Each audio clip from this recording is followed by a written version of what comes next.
But this is the gift of God. And had you known, he says, you would have asked.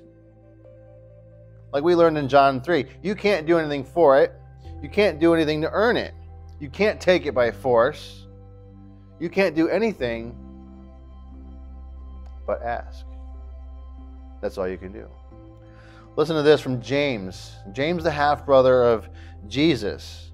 In James 4:2, he says this, you have not because you ask not. Jesus also talks about this in Matthew 7. Let's turn to Matthew 7 for just a moment, because I really want you to see this principle. This is an important part to what Jesus is doing here. Matthew 7, verse 7. Ask, and it will be given to you. Seek, and you will find. Knock, and it will be opened for you. Here he's relating a fictional story about a man asking a neighbor for a loaf of bread. But this is just not a parable about asking your neighbor for bread, or even directions for prayer specifically. There is an element of that in there, teaching. But the entire passage is about salvation, remember? Look at verse 11.